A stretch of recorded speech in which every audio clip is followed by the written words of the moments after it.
दोस्तों deep sea एक ऐसी दुनिया जहां जितना नीचे जाएंगे उतना ही खौफनाक सच सामने आएगा। ऊपर जो जीव हमें बिल्कुल नॉर्मल लगते हैं वो नीचे जाकर डरावने मॉन्स्टर बन जाते हैं। ये वही जगह है जहां प्री हिस्टोरिक दौर के ऐसे जीव मिले हैं जिन्हें हम सिर्फ किताबों में एक्सटिंक्ट मानते थे, लेकिन हैरानी की बात ये है वो आज भी जिंदा है। वेल, आज के वीडियो में हम देखेंगे 7 most dangerous deep sea creature जहां इंसानी मिथ भी रियलिटी बन जाते हैं।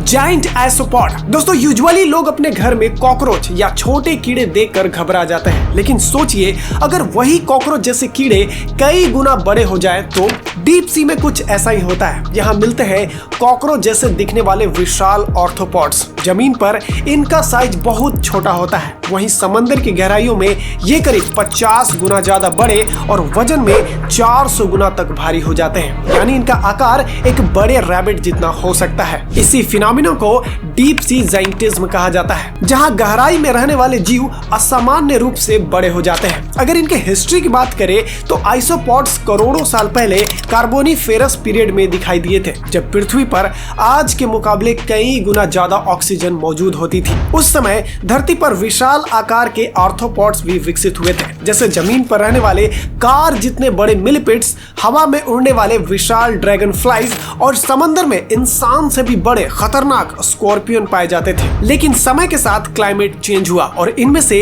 ज्यादातर जीव धीरे धीरे खत्म हो गए। फिर भी डीप सी में कुछ जीव आज भी बचे हुए हैं, जैसे जायंट आइसोपॉड, जो उस एंसेंट वर्ल्ड की एक अलाइव एनिमल है और करोड़ों साल पुरानी लेगेसी को आज भी जिंदा रखे हुए है। और फिश। दोस्तों बहुत समय पहले जब लोग समंदर के रास्ते लंबी यात्राएं किया करते थे, तब सी सरपेंट यानी विशाल समुद्री सांप जैसे डरावनी कहानियां काफी फेमस थी। लेकिन हैरानी की बात यह है कि ये कहानियां पूरी तरह काल्पनिक नहीं थी। असल में इन मिथ की जड़ जुड़ी है डीप सी में रहने वाला एक बेहद लंबी और रहस्यमय मछली और फिश से। इसका आकार इतना बड़ा हो सकता है कि ये एक बड़े ट्रक जितनी लंबी दिखाई देती है, जो इसे एंसेंट जायंट एनिमल जैसा बना देता है। कुछ वैज्ञानिकों का मानना है कि समंदर की गहराइयों में इससे भी कई गुना ज्यादा बड़े जीव छिपे हो सकते हैं, जिन्हें आज तक इंसानों ने देखा तक नहीं है। और फिश आमतौर पर समंदर के ट्वाइलाइट जोन में रहती है, जहां सिर्फ हल्की सी रोशनी पहुंच पाती है। जापान में इसे लेकर एक दिलचस्प मान्यता भी है। लोग इसे भूकंप और सुनामी जैसे आपदाओं का संकेत मानते हैं और इसी वजह से इसे डूम्सडे फिश भी कहा जाता है। लेकिन सच्चाई कुछ और है। ये मछलियां आमतौर पर सतह पर तभी दिखाई देती है जब ये बीमार होती है या फिर ये मरने के करीब होती है, इसीलिए इनका प्राकृतिक आपदाओं से कोई सीधा संबंध नहीं है। बॉबिट वर्म। अगर डीप सी में किसी शिकार को सबसे खतरनाक और अचानक मौत मिलती है तो उसका कारण होता है बॉबिट वर्म। ये जीव समंदर के जमीन के अंदर छिप कर बैठा रहता है और जैसे ही कोई मछली पास आती है ये बिजली की रफ्तार से बाहर निकलकर उसे पकड़ लेता है। इसके बाद शिकार को सीधे नीचे खींच लिया जाता है, जहां से बच निकलना लगभग नामुमकिन होता है। हैरानी की बात यह है कि बॉबिट वर्म की लंबाई काफी ज्यादा हो सकती है। कभी कभी ये एक मिनी कार जितने साइज के भी हो सकते हैं, लेकिन इसकी करीब 90% बॉडी हमेशा रेत या मिट्टी के अंदर छिपी रहती है, इसीलिए ये बाहर से देखने में छोटे दिखाई देते हैं। और सबसे कमाल की बात है इनकी खास एबिलिटी। अगर किसी तरह कोई दूसरा जीव इन पर हमला भी कर दे तो ये अपने शरीर को दोबारा रीजनरेट कर सकते हैं, यानी नुकसान होने के बाद भी ये खुद को फिर से ठीक कर लेते हैं, जैसे कुछ सुपर हीरो फिल्मों में खुद को रीजनरेट कर लेते हैं।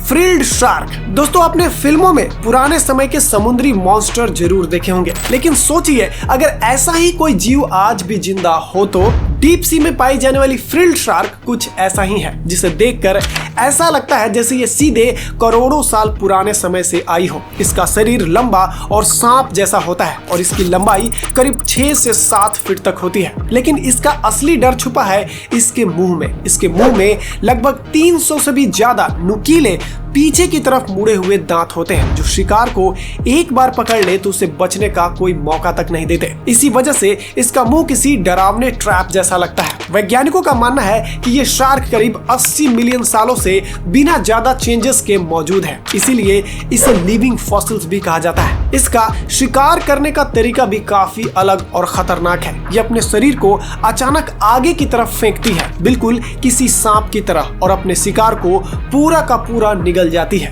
ये मुख्य रूप से स्क्विड और छोटी मछलियों का शिकार करती है और डीप सी की सबसे नीचे अंधेरे गहराइयों में रहती है, जहां इंसान का पहुंचना लगभग नामुमकिन है। इसी वजह से इसके बारे में आज भी बहुत कम जानकारी मौजूद है और शायद यही कारण है कि फ्रिल्ड शार्क आज भी हमें किसी असली समुद्री मॉन्स्टर से कम नहीं लगती।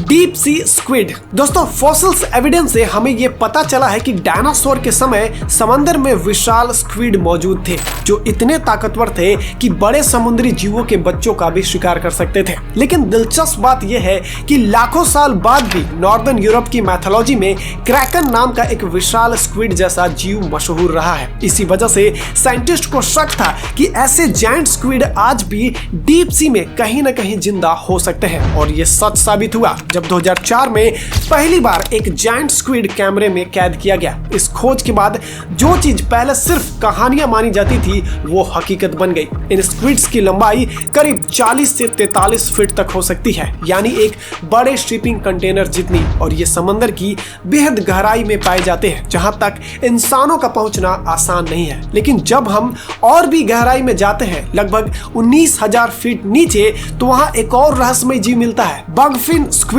यह इतना अजीब दिखता है कि इसे देखकर लगता है मानो कोई एलियन हो, और सबसे हैरानी की बात यह है कि इसके बारे में आज भी बहुत कम इंफॉर्मेशन मौजूद है। यहाँ तक कि हमें यह भी ठीक से नहीं पता कि यह क्या खाता है और कैसे जिंदा रहता है। इसीलिए ये सोचकर ही डर लगता है कि समंदर के अनडिस्कवर हिस्सों में अभी भी कितना विशाल और अजीब प्रजातियां छिपी हो सकती है। Sperm whale. अब सवाल ये आता है कि जिन खतरनाक जायंट स्क्विड के बारे में हमने अभी बात की, आखिर उनका शिकार कौन करता होगा? तो जवाब है स्पर्म व्हेल। ये डीप सी के सबसे बड़े और ताकतवर प्रेडेटर्स में से एक है, जिनका साइज करीब 3 मिनी ट्रक के बराबर हो सकता है। स्पर्म व्हेल का संबंध एक प्री हिस्टोरिक विशाल व्हेल से माना जाता है, जिसे लेवियाटन कहा जाता था। यह वही जीव था जो लाखों साल पहले ओशियन का सबसे खतरनाक शिकारी माना जाता था, और यहाँ तक कि मेगलाडोन शार्क जैसे एनिमल से भी टक्कर लेता था। हालांकि समय के साथ शिकार की कमी की वजह से लेवियाटन एक्सटिंक्ट हो गया, लेकिन उसकी ही तरह के आधुनिक स्पर्म व्हेल ने समंदर की गहराइयों में जाकर शिकार करना शुरू कर दिया, जहां दिन और रात का कोई फर्क नहीं पड़ता। आज भी ये गहराइयों में जाकर जायंट स्क्विड्स का शिकार करती है। लेकिन एक दिलचस्प बात यह है कि व्हेल असल में मछली नहीं बल्कि मैमल होती है, इसलिए इन्हें सांस लेने के लिए समय समय पर समंदर के सतह पर आना ही पड़ता है। और इसी वजह से हिस्ट्री में एक हैरान कर देने वाली घटना भी दर्ज है। साल 1820 में एक स्पर्म व्हेल ने एसेक्स नाम के जहाज पर हमला किया था और उसे पूरी तरह तबाह करके डुबो दिया था। Goblin shark. दोस्तों, आपने कभी प्राचीन शार्क्स के बारे में सुना होगा, जैसे हेलिकॉप्ट्रॉन या एडेस्टस, जिनके जबड़े काफी अजीब और खतरनाक हुआ करते थे। इनके दांत कुछ ऐसे थे मानो किसी ने शार्क के मुंह में आरी या कैंची जैसा स्ट्रक्चर लगा दिया हो, और माना जाता है कि ये शार्क्स लगभग 300 मिलियन साल पहले पृथ्वी पर मौजूद थी। अब आप सोच रहे होंगे कि ऐसे प्री हिस्टोरिक शार्क्स आज के समय में कहां मिलेगी? तो जवाब है डीप सी, क्योंकि वहां पाई जाती है गॉब्लिन शार्क, जो करीब 150 मिलियन साल से समंदर की गहराइयों में जिंदा है। इसी वजह से इसे लिविंग फॉसिल्स भी कहा जाता है। इस शार्क की सबसे खतरनाक खासियत है इसका जबड़ा, जो महज 0.03 सेकंड में बाहर की तरफ निकल सकता है और शिकार को संभलने तक का मौका नहीं मिलता। इसी कारण से इसके जबड़े एनिमल किंगडम के सबसे तेज और घातक जबड़ों में गिने जाते हैं। और जहां तक इसके लुक्स की बात है, तो इसे आज के समय के सबसे डरावने और अजीब दिखने वाले समुद्री जीवों में गिना जाता है।